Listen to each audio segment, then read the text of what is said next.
RGV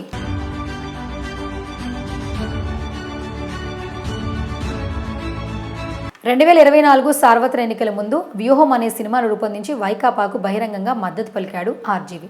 ప్రమోషన్స్లో భాగంగా Telugu Desam party అధినేత చంద్రబాబు నాయుడు, ఆయన తనయుడు లోకేష్, జనసేన పార్టీ అధినేత పవన్ కళ్యాణ్పై తీవ్ర స్థాయిలో విమర్శలు చేస్తూ సోషల్ మీడియాలో పోస్టులు పెట్టాడు.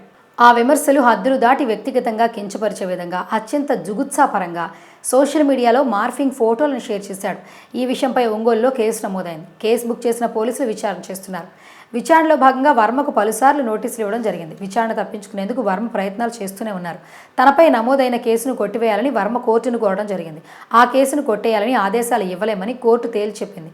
అరెస్టును అడ్డుకోవాలని విజ్ఞప్తి చేయడం జరిగింది. కానీ అరెస్టును సైతం అడ్డుకోలేమని కోర్టు పేర్కొంది. ఇటీవల విచారణకు 5 రోజుల సమయం కావాలని వర్మ పోలీసులను అడిగాడు. అందుకు అంగీకరించిన ఒంగోలు పోలీసులు ఆ తర్వాత కూడా వర్మ విచారణకు హాజరు కాకపోవడంతో నేడు అరెస్ట్ చేసేందుకు రెడీ అయ్యారు. డిజిటల్ విధానంలో విచారణకు హాజరవుతానని డైరెక్టర్ రామ్ గోపాల్ వర్మ కోరారు. విచారణాధికారిగా నాకున్న పవర్స్ ప్రకారం డిజిటల్ విచారణకు తాము అంగీకరించే ప్రసక్తే లేదు. ఆర్జీవీ కోరిన విధంగా ఇప్పటికే విచారణకు హాజరయ్యేందుకు 2 సార్లు అవకాశం ఇచ్చాం. ఆ అవకాశాలను ఆయన సద్వినియోగం చేసుకోలేదు. పోలీసు అధికారులు ఇచ్చిన నోటీసులను ధిక్కరించారు. కాబట్టి చట్ట ప్రకారం ఆయన అరెస్ట్ చేసి తీరుతామని సీఎస్ శ్రీకాంత్ స్పష్టం చేశారు. ఇదిలా ఉండగా ఆర్జీవీని అరెస్ట్ చేసేందుకు ఇప్పటికే ఒంగోలు పోలీసులు హైదరాబాద్లో ఆయన నివాసానికి చేరుకున్నారు. ఇంట్లో లేరని సిబ్బంది చెప్పినా వచ్చే వరకు వేచి చూస్తామని పడిగాపులు కాస్తున్నారు.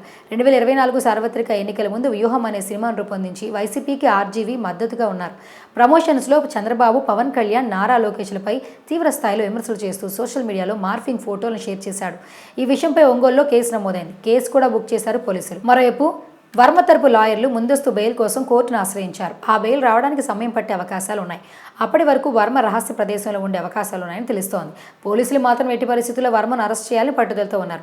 సీఎం చంద్రబాబు నాయుడు, మంత్రి లోకేష్, ఉప ముఖ్యమంత్రి పవన్ కళ్యాణ్పై చేసిన వ్యాఖ్యలు సోషల్ మీడియాలో తెలుగుదేశం పార్టీ కార్యకర్తలు పెద్ద ఎత్తున షేర్ చేస్తూ వెంటనే అరెస్ట్ చేయాలని డిమాండ్ చేస్తున్నారు.